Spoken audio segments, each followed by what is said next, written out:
Hey guys, Jesse from Fulla Strength and Conditioning here with episode number 11 of the From Average to Awesome podcast. I'm very pumped for this episode today. I have my very first international guest coming online with me. It is Coach Fury. He traveled all the way from the States a couple months ago, and that's how I met him doing a one-day DVRT course. So that's quite a mammoth journey. I was speaking with him not long ago, and unfortunately he couldn't stay too long. It was more for business, his trip, but he's a fantastic man. Spoke with him obviously while he was here doing the course, and then learned a lot through social media, obviously connected through Facebook too as well. And I wanted to touch further on our fitness topics, as he has a wealth of knowledge that I think you guys could benefit from. So I'm going to jump on Skype, give him a call. It's 12 hours different, so it's just after 8 p.m. here, be 8 o'clock in the morning for him. So we'll get him on the line and we'll get stuck into it, give you guys some good information. Here we go.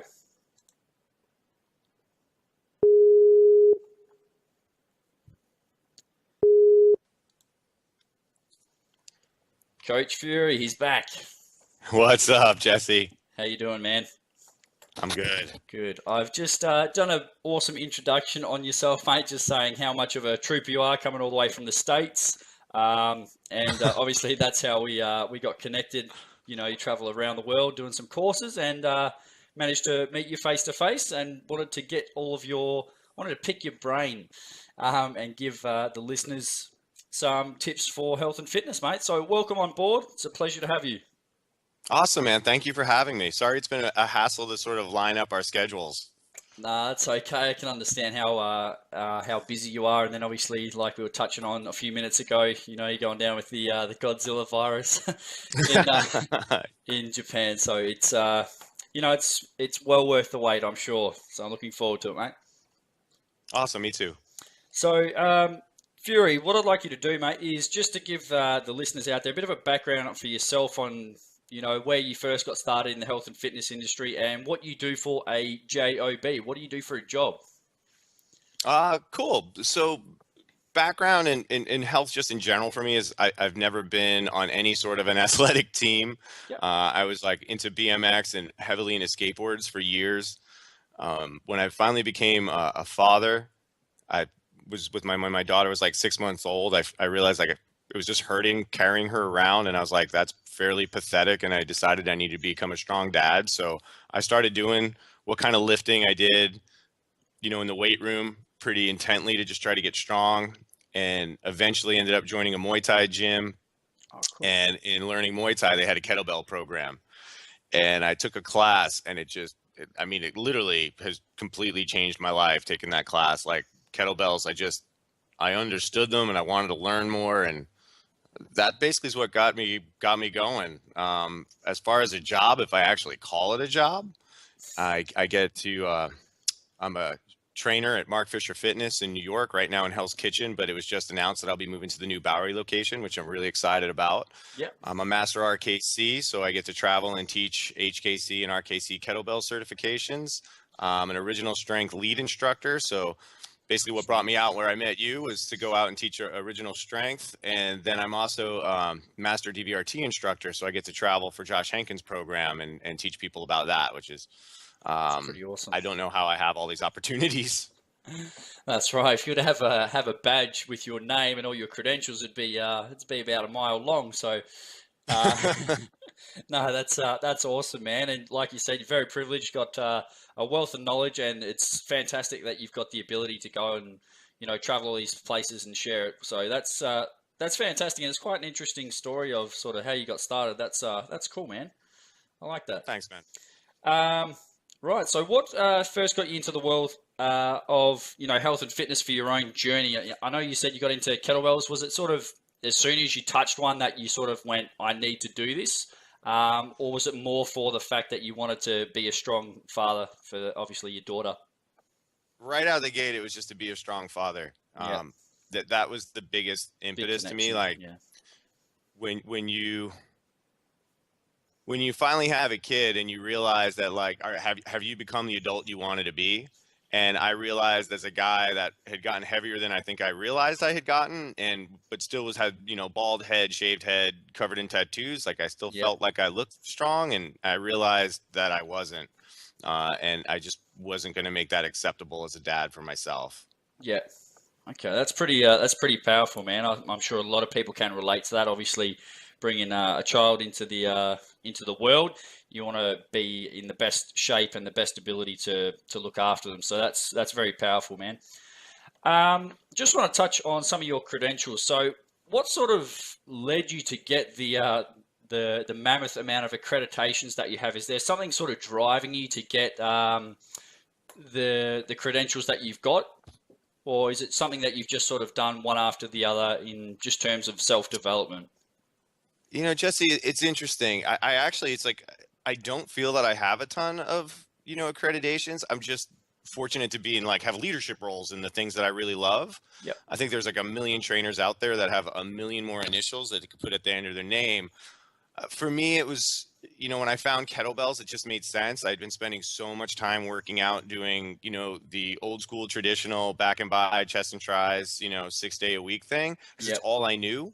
And I was getting really good results, but I was also spending like an hour and a half in the gym, doing, 9 sets of arm exercises. Yeah. And when I found kettlebells, the focus on movement and efficiency really sang to me, and it related like how I looked at a skateboard. When you look at a Yeah. skateboard, you try to nail a trick. For me, like the get up was a trick, the swing was a trick, and in the same point, I was just feeling so much better, so much stronger, but with like literally half the time. At that point, Yeah. at 5 Points, classes were like 45 minutes from warm up to cool down.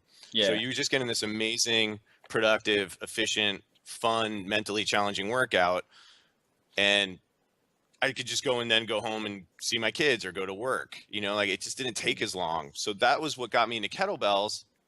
And I literally, so for those that don't know my background, I was in visual effects. I was a visual effects producer and executive producer for advertising. So a lot of commercials. I was the guy who would coordinate, budget out, and schedule like design, animation, compositing, that stuff. I took my first HKC one day kettlebell cert because I was still getting some lower back pain in a swing. I couldn't figure out, had great coaches, I just couldn't figure out how to get it out, and to learn a Turkish get up.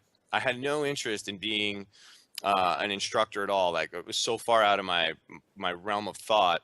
Yeah. Okay. Had a great experience there at the HKC, passed it, and decided because he would eventually become my boss, but the gym owner at the time was going to assist at an RKC, and my kettlebell coach who was teaching the classes was going to go. So I decided, screw it, I'm going to try an RKC like a few months later, which probably wasn't really a long time to prep. But I had a baseline from everything else I was doing, in barbell, dumbbell, machine land. And then I, was building proficiency. So I took my RKC, and it was on the journey to the RKC that I started thinking like, I probably won't make the money I'm making in advertising and visual effects, but I can legitimately help people. Yeah. So that's where the idea of becoming a coach came into play. And in that training period, one of my mentors, Gavin Van Vlack, was a master DVRT instructor. He was like, dude, if you're loving these kettlebells, check this out. And he showed me a sandbag. Yeah. So I got into ultimate sandbags, and, at this time I had, my income was well enough where it was like, I could literally look up and be like, okay, ultimate sandbags, let's learn about this online. Oh, it's Josh Hankin. When's he coming to town? Yeah. And it turned out he was coming literally a month after my first RKC. Oh, wow. So I did the RKC in September. I did it was called Lift at the time for Josh, a month That's later. right. Yeah, I remember you saying that at the course. Yeah. Yeah, and that literally set up the foundation for everything else I do. And then, through those groups is how I met all these other friends that, would Original Strength. I met Tim. I met Jeff Newport at my first RKC and several times after. And then I met Tim, and I worked a kettlebell cert together as assistants, and we became friends, and finally took that. And they had asked me to come on board and sort of groom up as an assistant instructor, and now become a lead instructor with them. But it was really just like, what am I into? What am I passionate about? What makes sense to me? So TRX made sense to me at the time. Yep. So I took that, like not caring about credentials in any way. Indian clubs seemed really cool when I saw them. So where's that happening? Oh, that's happening in St. Paul. I'll go check that cert out. And just that was sort of how it all went. So I think I got like, I tried to get very good, you know, kind of like taking that skateboard mentality, try to get very good at the few things I did versus trying to learn everything. Yeah. So And rather, now I can go and learn. Now, sorry, I don't mean to cut you off. Now I can go and pick something up and I can like incorporate it into what I do. Yep. But it doesn't necessarily overwhelm what I do, right? So it's now I'm in that like Jeet Kune Do, Bruce Lee, like filtering what makes sense to me, what works for me. Yeah, take and what's useful and discard what's not. Yeah, that's right. Exactly. Yeah. That's cool, man. I like that. And what you've got is a lot of variations as well, which is that's obviously how people make the progress in health and fitness. They just vary training from movement to movement or implement to implement, which is cool. Obviously, if people haven't had that chance to try kettlebells or try a sandbag, it's a completely different kettle of fish. And what you've done, and I think it's fantastic, you've got a lot of bows to your string. So even if you don't have access to certain equipment, you can still get a really effective training session in and still work towards your goals without, like you said, being in machine land or dumbbell land. Absolutely. The funny thing is, though, then you go through this whole thing of like, well, again, I did what a lot of people do. I think when we found kettlebells, they're like, we don't need barbells, we don't need dumbbells. And then you get into kettlebells for a while and you realize, like, dumbbells are actually awesome. Barbells are awesome. It all comes around. Yeah.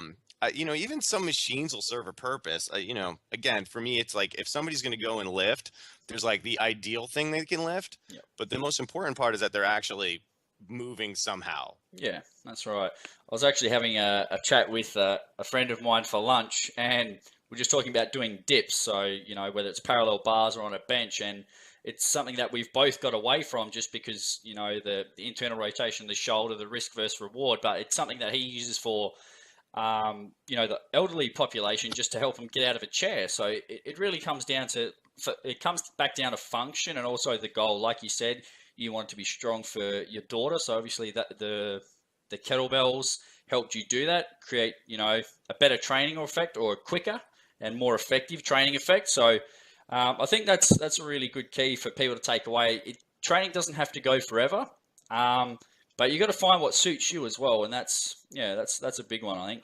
Find something you enjoy. Exactly.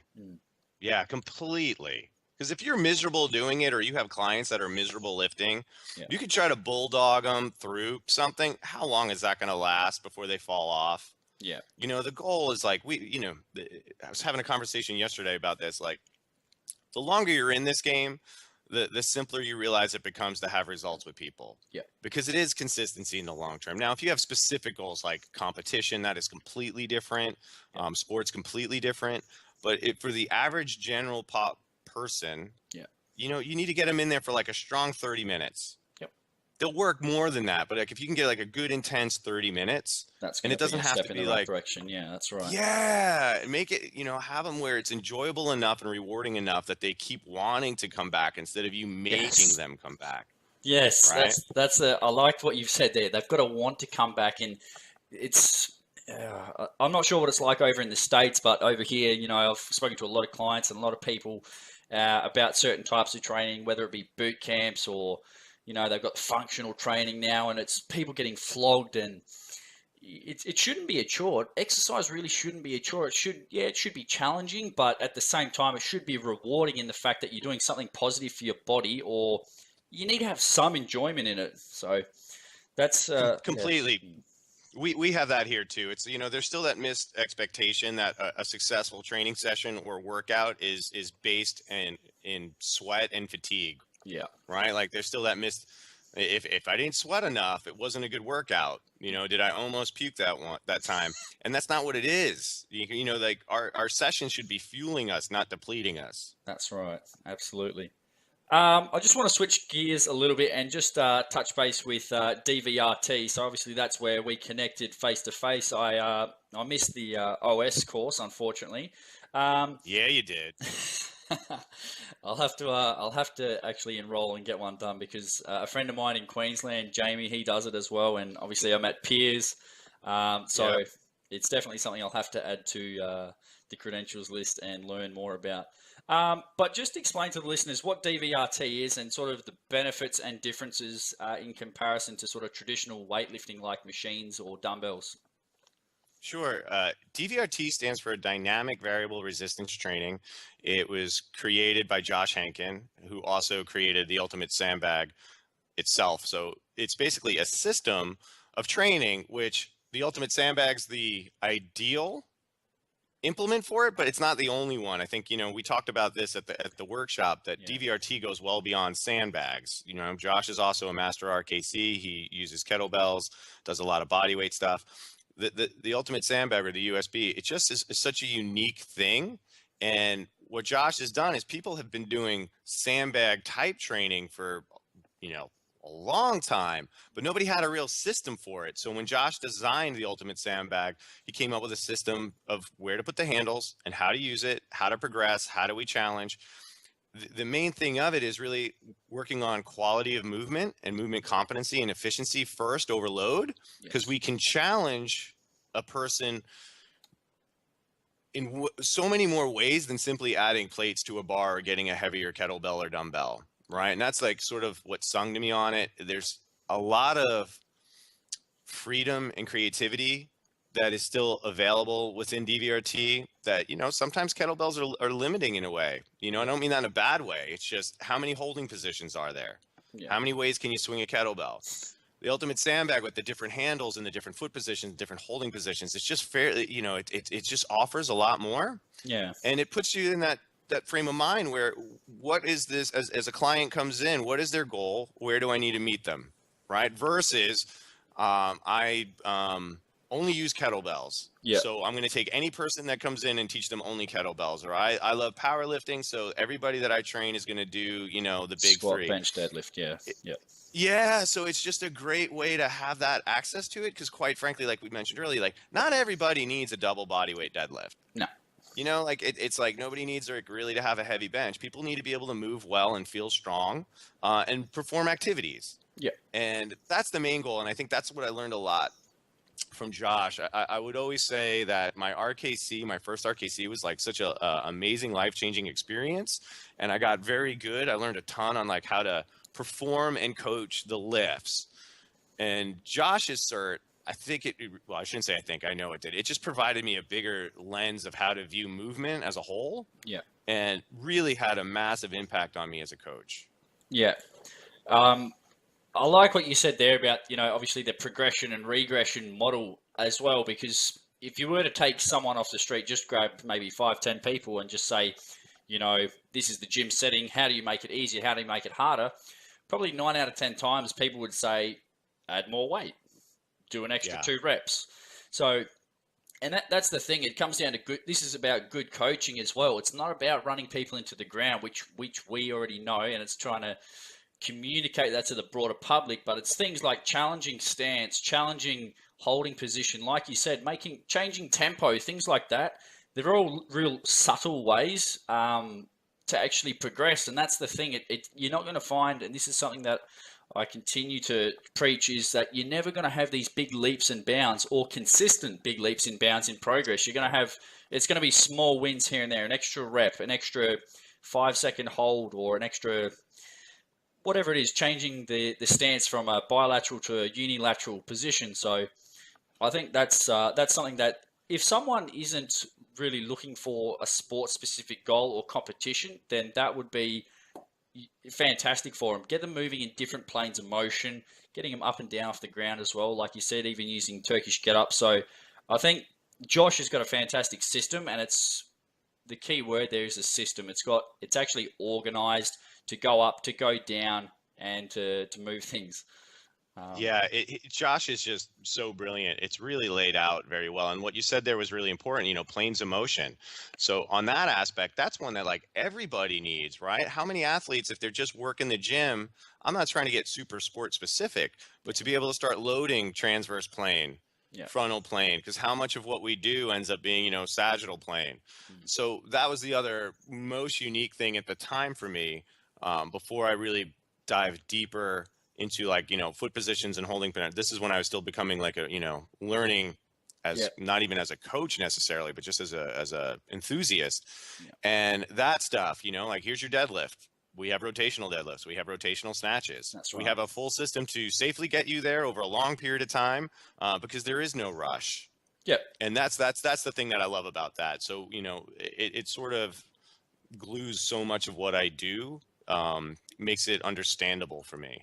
It gives people something to shoot for, though, as well. And a lot of people, they're still looking for the 3-week transformation and the magic pill and things like that. And I mean, you really just have to ask yourself, am I in it for the short term, or am I in it for the long term? Do you want to be able to move well in 10 weeks' time or 10 years' time? So, and even one thing that I can recall quite vividly is when you were coaching the course, we ran through the max lunge.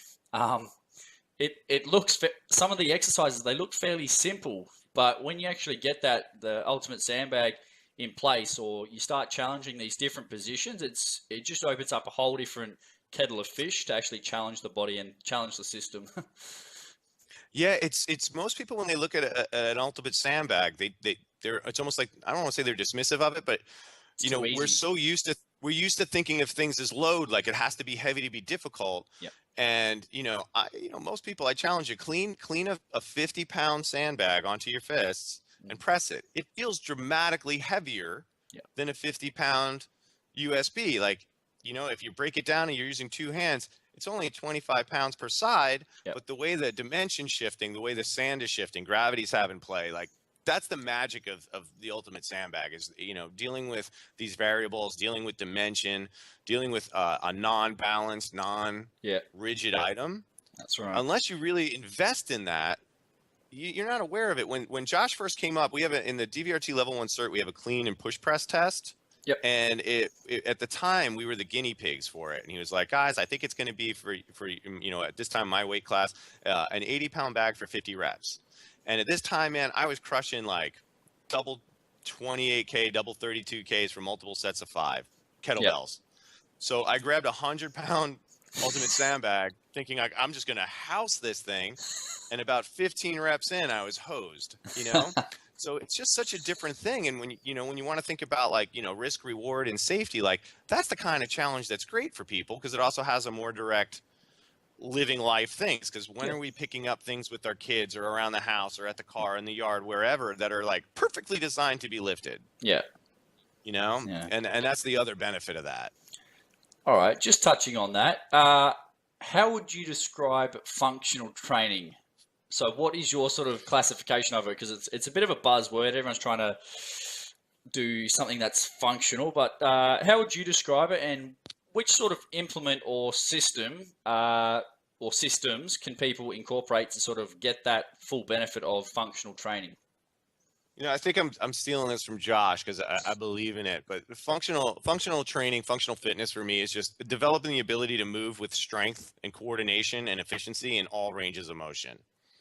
Right. Oh. So it's for me, it's not how heavy you lift, it's how well can you move to support whatever activities you want to do. Right. Does that make sense? That does. It's very well worded.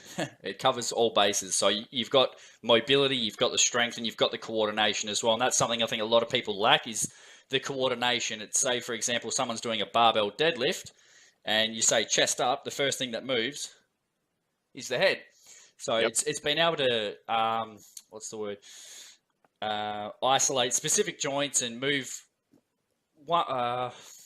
you know what I mean? You're trying to move certain joints in a specific area and a specific time that actually coordinates with the whole system rather than just one thing at a time. So that does make a lot of sense, mate.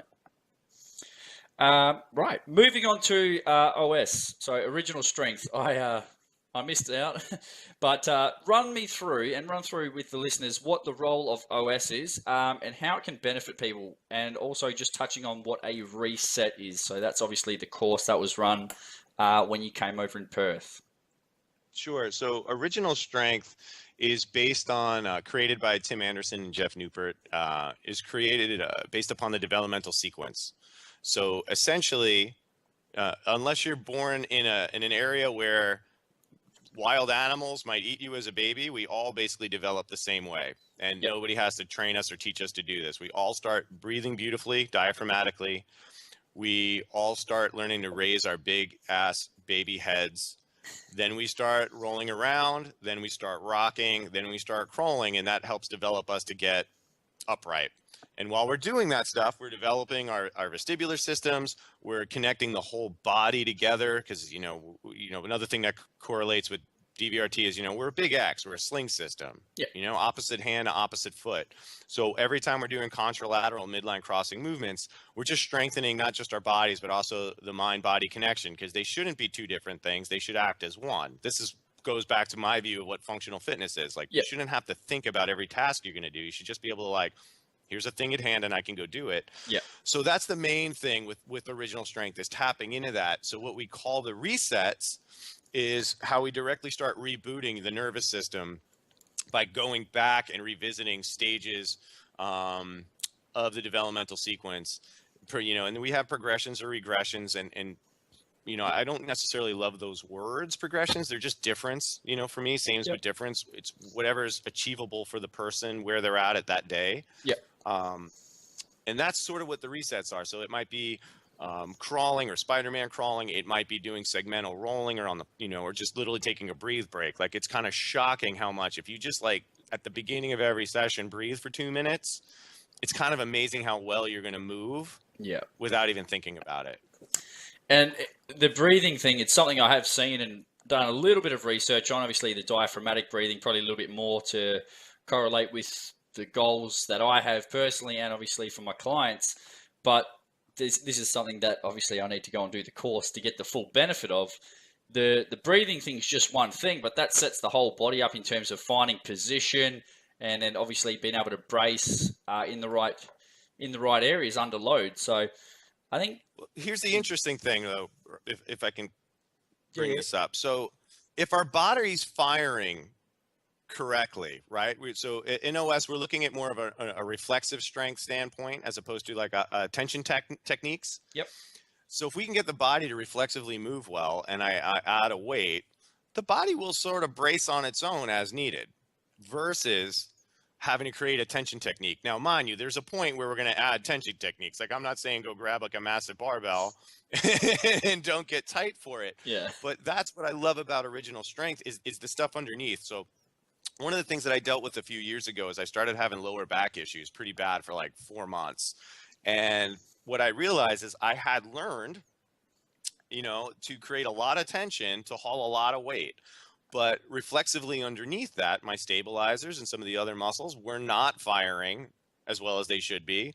So I was using high tension strategies to haul weight, which I think a lot of us probably do. Yep. And implementing OS, like, that trouble went away pretty quickly. Like, before I became a coach for OS, I'm not only a client, I was also a member. It really worked well for me, like surprisingly well for me. So, that's one of those things that I think OS really can benefit everybody, because in life, if we're going to talk about functional fitness, there's very few tasks that you're going to brace for before you do it. Yeah. You're not going to be prepared for it. That's right. Yeah. Yep. Yeah. If you're running, jumping, crawling, swimming, climbing, you're not going to think brace. You're going to just think move. So I think OS is sort of really knits all that together, and hopefully by now, whoever is listening to this is hearing how all of these things now start to link and make sense. Yeah, they integrate together. That's right. Yeah. So it's different implements and different systems, but there's all a common philosophy if when you really dive down into it, how they all work. It's sort of like a strategy and tactic sort of thing. The strategy is obviously long term. The strategy is to move well, so range of motion, be able to do it under capacity, or load or challenge the system, and being able to obviously repeat that. And then the tactics can obviously be, that's where you differentiate the training styles of kettlebells, DVRT, OS, and obviously the weights in sort of, if the two link together in that sort of format. Would you agree? Yeah, absolutely. And again, we're talking about, crawling and ultimate sandbags and kettlebells. Like, barbells have their place in this, dumbbells have their place in this. It's the bigger thing over implement is just, having a personal coaching philosophy of how you approach them all, right? And that's what those systems will offer you. I think when we talked about credentials, I think a lot of us as coaches, we get all boned up on new things and we end up taking like multiple courses really quickly, one after the other, Yep. and don't have enough time to necessarily try that out on ourselves or even fully implement it on a client. Like I tend to like try to go through stuff on my own before I implement it on somebody. Yep. But, you know, I've gone through some courses where I thought they were great and I picked up some things, but I also realized that, you know, I'm not going to be a master of these because it would require time that for me, I don't want to put into it. Right. So it's like that selection for me. It goes back once again to the Bruce Lee quote, you know, you take what you need and you discard the rest. And you create that system. Everyone's got a different system. As long as the coach or even yourself, if you train on your own, it's about having a system. What do you believe in? What are your goals? And what can you put together to get you there? And obviously maintain it. So for everyone listening, there's no best method of training, and that's what we're trying to get across here. There's no best, there's no worst. It's not about polarizing different training styles. It's appreciating the benefits and the differences and finding how they work well for you. Absolutely. And you know, being able to be flexible enough that you might have somebody come in, and if you just love barbells, or if I love sandbags, but I have somebody that comes in that's just like, hell no, I hate that. I'm not going to do it. It looks scary. I don't believe in it, whatever. You know, people come in with their own stories in their head and their own emotional agendas and fears and whatever. And you have to have a backup. Yes. Because the most important thing isn't to get somebody to swing a kettlebell or lift a barbell. The most important thing is to get somebody to continue training and get stronger, you know, and move better. So just having enough tools and a philosophy, a system behind how to use them so that like I can have somebody come in and be like, hell no, I'm not going to do that. Yeah. Okay, let's find out why. Like, I'm not going to just accept that. Like, I'm going to learn, I'm going to try to work towards it. But like, okay, so you don't want to do that. Well, how about this? Yes. Right. You don't want to do a kettlebell swing. Well, how about a barbell deadlift? How about an ultimate sandbag deadlift? Like, we'll go to high pulls. Like, there's always something. And I think, unfortunately, we get frustrated when we don't find our alternate. Yep. Or we take it personal that somebody doesn't want to, or somebody wants to do curls. Like, I love doing curls, right? Like, but we all know, like, they're not necessarily like the most important thing in the world. But like, if somebody really is going to feel like emotionally successful or like really feel good about their session because they do like a little bit of arm farm, let them do arm farm. Like, that's more important. Yeah, it goes back down how someone feels as well. You know, you could have the best training system in the world, but if the person that you're applying it to hates it and despises every minute of it, how good's the program? It's pretty ordinary then, isn't it? It's pretty crap. To them, right? To them it is, right? And is that, you know, I think unfortunately we like to we can get caught blaming the person for that, but like it's kind of on us to be able to adapt. Yeah, that's right. Right. Fury, for the average Joe, what is the main thing they should concern themselves with regards to health and fitness? So I know it's a pretty broad question, but what's one thing they can ensure if they do long term that they can maintain their goal long term? So, you know, this is something I talk about, and you've heard this thing a bit about the whole die mighty thing. Yep. For me, you know, wanting to put on muscle, wanting to burn fat, those are all super valid goals, right? Like they are. We've all had those. Long term for me, as a dad now with 2 kids, and as I'm getting older, I'm going to be 44. Not a dinosaur, but, you know, I'm going to be 44 in less than a month. You know, for me, it's like, I want you to be able to move well without pain and be strong. Yep. So, you know, if you're 30% body fat, as long as your blood works fine, like, but you can move and lift, like, that's fine. Yeah. I'm good with that. Like, I just want you to be able to do that into your 90s. Yeah. As opposed to having that one great year where you looked your best and then fall off. Yeah. Consistency. Right? My good friend and former client, Patrick Daly, who unfortunately is no longer with us, coined this phrase for me.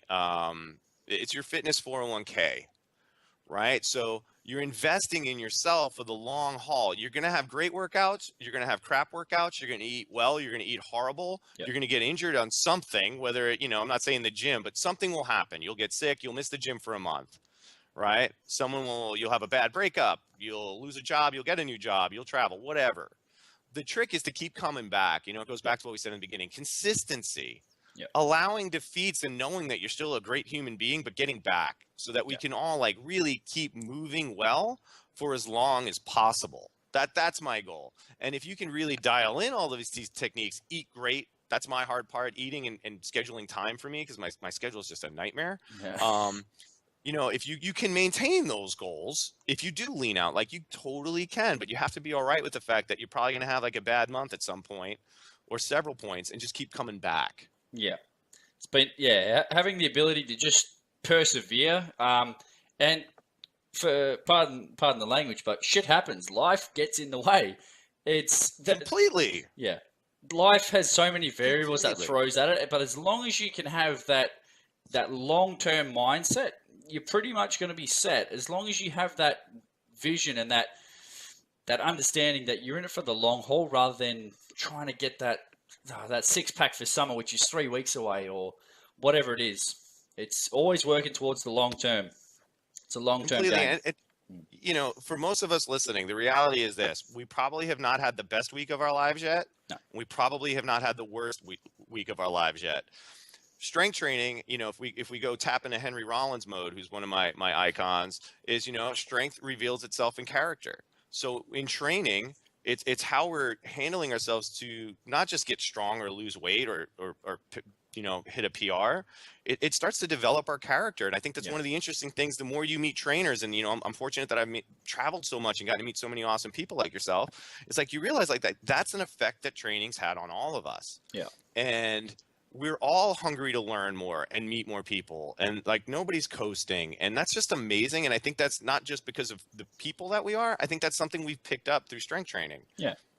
I think it builds a resilience. It really does, and I don't think you can get all of the benefits from, say, a sport.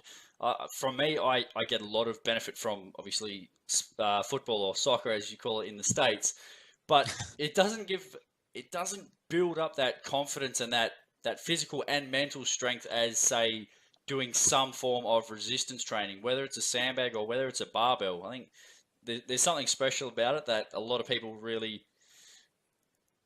they need in their life.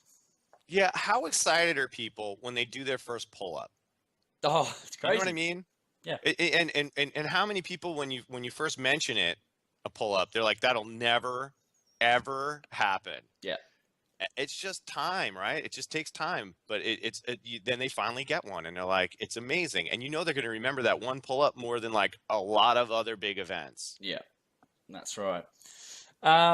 Cool. So, what aspect of people's lives do you reckon they should have a higher importance placed on it? So, if there's something that, obviously, talking from an American standpoint, what do you think people should be working on more? Should it be more mobility based, down regulating, trying to reduce stress, strength, losing body fat? What do you think from an American standpoint? I'm gonna say first and foremost to just improve happiness in their life.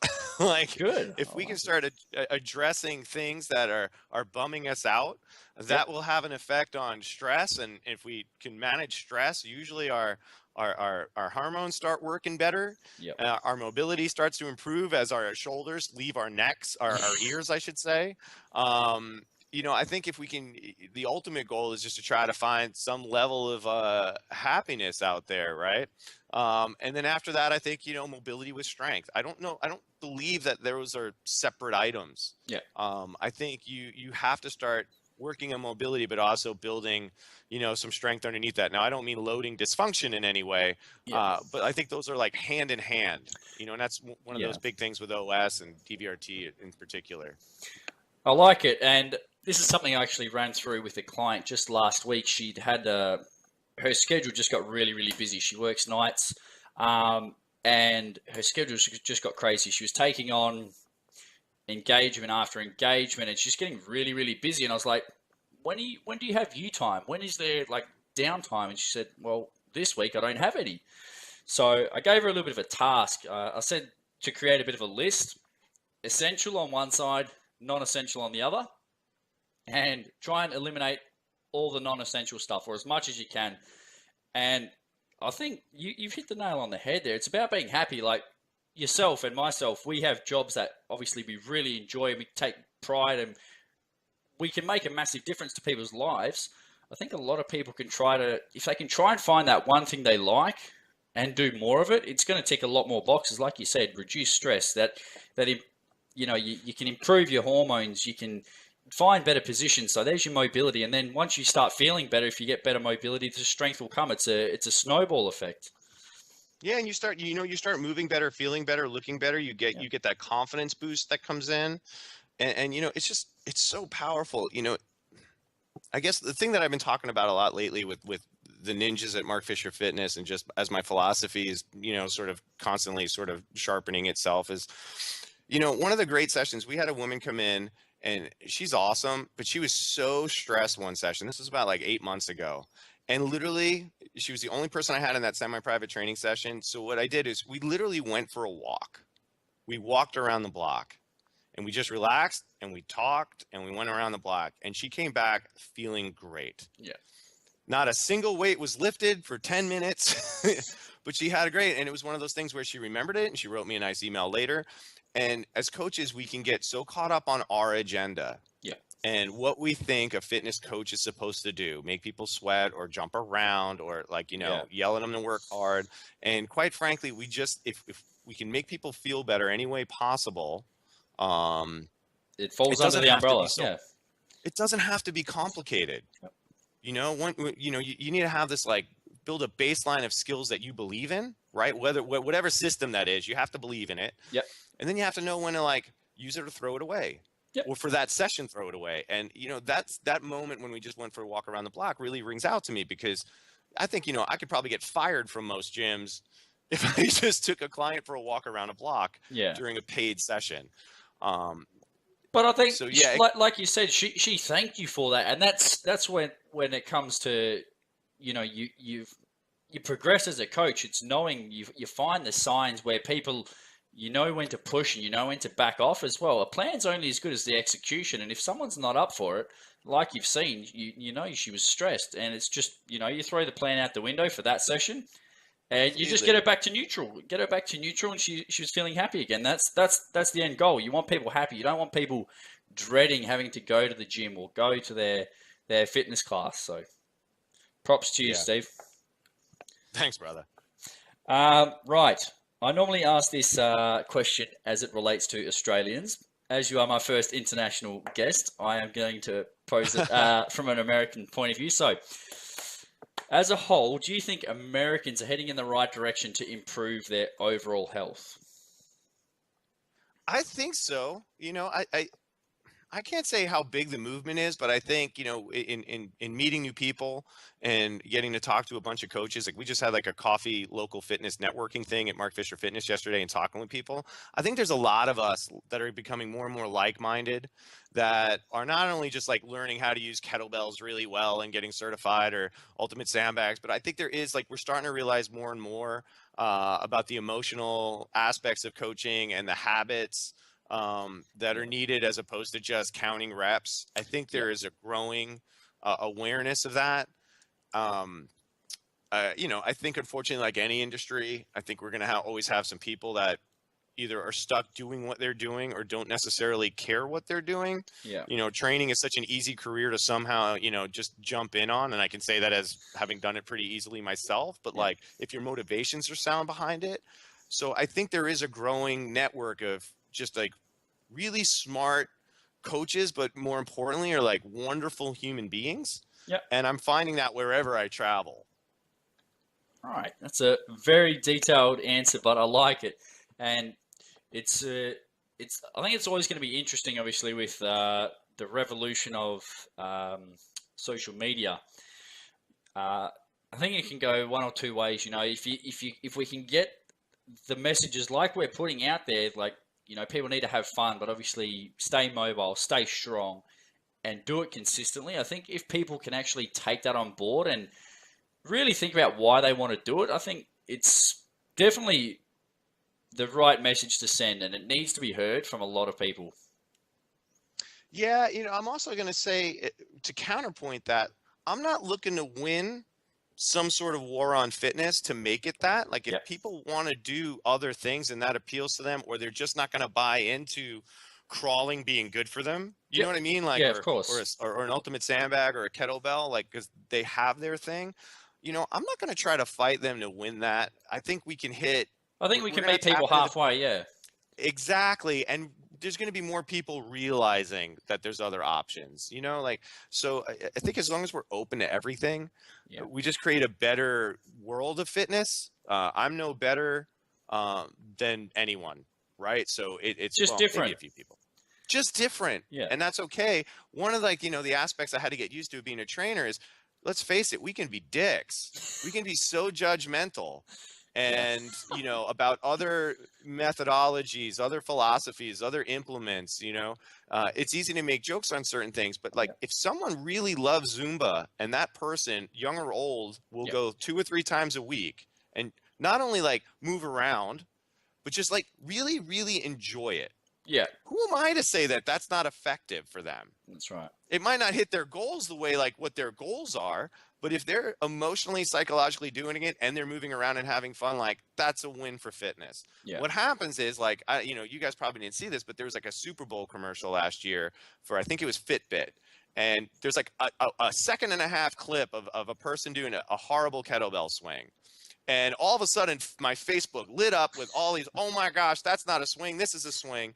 And in my head, I'm like, well, you know, like, millions of people just saw a kettlebell probably for the first time. Maybe Yeah. that's good for our industry, and we can train them later Yeah. if they get interested in it, versus being like, oh my God, that swing was awful. It's yeah, it's the majority. You have to look at it. The Super Bowl is massive, and like you said, if someone's never seen a kettlebell before, they're probably looking like, "Oh, that's awesome! They've got a weight floating around in the air."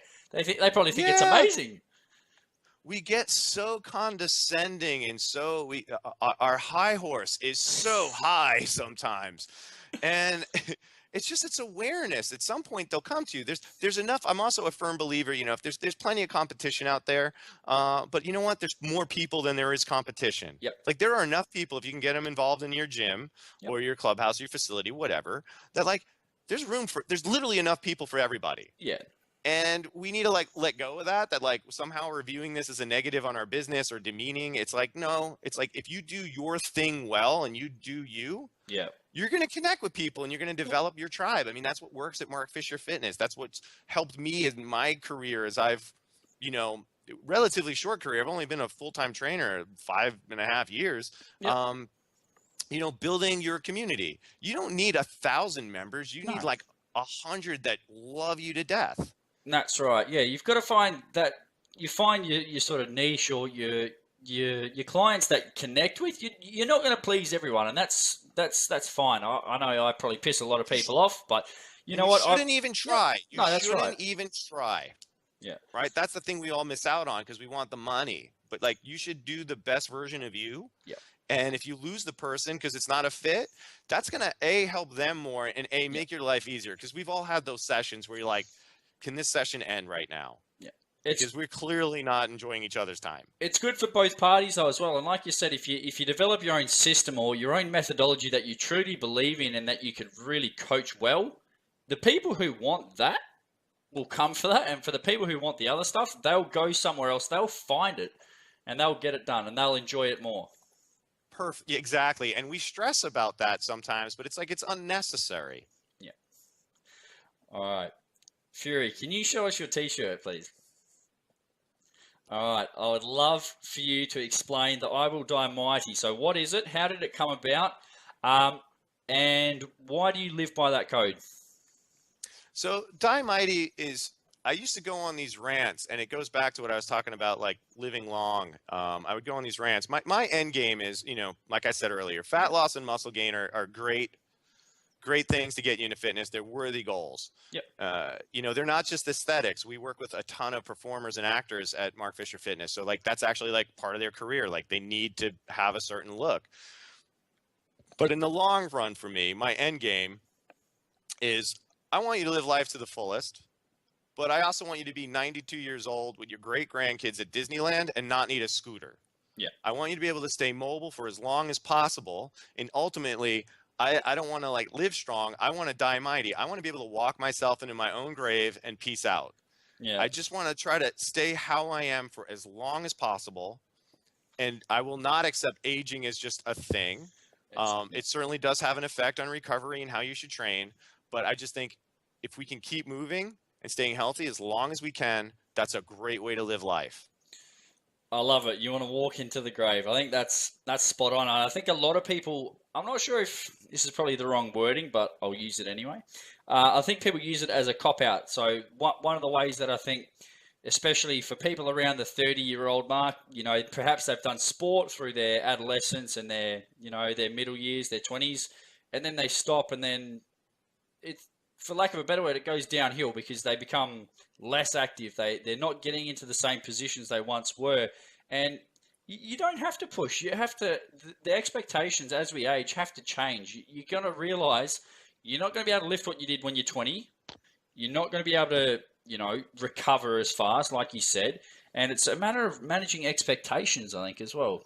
But I completely agree. I completely agree. It's interesting. So, I was clear. I believe I was probably at my strongest like 2 years ago, and I don't think that's age. I think it's just as my career has shifted, I don't train as much as I used to. Yep. But I'm making adjustments on that. But I was stronger and more mobile I'm stronger, more mobile in my 40s than I was in my 20s. Like I just know it. I mean, I was skateboarding every day, so I was in shape. But I'm definitely, I never thought I'd be able to press like a 48K kettlebell or do pistol squats. Like that stuff blows my mind as somebody that was never athletic. So I think people like I know also though on the flip side, I do not, my body wants to hang on fat a lot harder now. I do not recover as quickly now, but you said something great about like how people stop doing certain types of movements. Now, are we aging because we're aging, or are we aging because we stop doing movements? Like that's a big OS thing. And a lot of it to me is because we just stop moving. If you don't use it, you lose it. And that with mobility, that's a big one. If you don't move, if you lose that movement, and that's something, it doesn't have to be loaded. This can be the rolling, this can be the crawling, this can be body weight training as well. It doesn't always have to be heavy, but you need to be able to get into certain positions if you want to, have a pain-free or relatively pain-free life well into your 60s, 70s, 80s and walking into the grave. So it can be learned as well, and that's the thing. It's never too late. Never. Completely. So that's what Die Mighty is for me. It's the main focus for me is I want to be able to help parents that were in the position that I was in, where I found myself in my 30s and was just, not a strong person. And that effect on what that has, because I want to be able to run around the playground. I want to be able to hang out with my kids. I want to be able to pick them up for as long as possible. And I think we just accept a lot. Like I have a bad, this isn't me personally, but just somebody saying like, I have a bad back, so I can't do X. Yeah. Well, how fully have you explored that? Yeah. Maybe you did PT and then stopped doing the exercises, but finding the right PT, physio, you guys will call that physio. Yeah. Physical therapy. Finding the right physio, right? We're very fortunate, and I would imagine this is happening out by you too, but in the States, what's great is we're getting a whole new level of physio of people that lift and can strength coach, but also have all these other great skill sets. So they're not telling you don't squat below 90 unless there really, truly is. They're not limiting. They're not saying you're going to need surgery. Don't do this. Because, the classic thing that happens is somebody says like, well, I have a bad back, so I can't do this. Yeah, no deadlifts. Well, then what happens with the next injury though? My back hurts now when I do this, or my shoulder. So as we age, I'm going to accept this back thing. I'm going to accept this knee thing. And then by the time we're like 50, 60, we've got 9 things that's like, well, I can walk to the bus now, as opposed to like really being able to be mobile. And we're meant to be mobile. We're not meant to sit, at least not at the levels that we do. That's right. We're meant to move around and be able to do stuff and interact with humans and have sex and play and just do stuff. And we just get too complacent. And I know I was in that, like where we just accept, like, oh man, I'm getting old. And it's funny, man, because like, again, I'm turning 44. Most people don't think I'm that old. Because when you go bald young and get a lot of tattoos, a lot of the aging things get hidden. But, the people that are like, I'm hitting 28, man, and I'm just feeling old. I'm hitting 32 and I'm just, and I'm like, guys, come on now, like life hasn't even started yet. Yeah. It really hasn't, like I started this that whole separate career lifestyle thing in my late 30s. Yeah. This is like, life is a long haul. 28, 30 is still super young. We age differently. Like we don't think the same. technology, for better or worse, has brought us in where like we have this like, prolonged adolescence now. Yeah. Like I have a wall of Godzilla things behind me, right? I Like, was going to ask you you about know, them. it's just it's so we have to embrace the long haul of this and know that that's not like we're slowly going to fall apart. We're going to like enjoy a long life, man. Getting to come out to Australia and Japan this year and meeting you like in my 40s, life's getting more interesting. Yeah. It's not like at the tail end or slowing down, it's ramping up. We've got more opportunities than ever as well, and it's just a matter of grasping them. It's a matter of actually doing something with them, because if you stay complacent, nothing changes. If you stand still, nothing changes. It takes action to see something change, and it's just got to be one step. It could be going and doing the Zumba class. It could be just finding that spark to initiate a whole change. Completely. You have to find your why, and then you have Yes, to act on it. That's right. You find your why, and then you got to act on it, because you can hope for a better day, but hope is pretty useless unless there's action behind it. Yep. I agree. All right, Fury, I know you've got to run, so I have one last question for you, mate. How can people transition from average to awesome? So where they currently are to go to that next level, whatever it is for them, how can they go about it? Is it by getting Godzilla figurines? Is it to skateboard? No, find something that will make you happy physically. And whether that is Zumba, or whether that's archery, or whether that's swimming, or whether that's the gym, just get out and actually take the step to do it. So if somebody's listening that's on the fence, don't say next week, say tomorrow. Yeah. Go online, look something up, find a place, go check it out. Take action. Because it's so easy to wait for tomorrow, and then tomorrow, and then tomorrow, or next month. This month's bad. And before you know it, and then January 1st rolls around. Yeah, and I do this for things too, man. Like, we're all in this, like sometimes we all know coaches have the hardest time training because we're putting it out there so much that like long days on our feet and we're tired.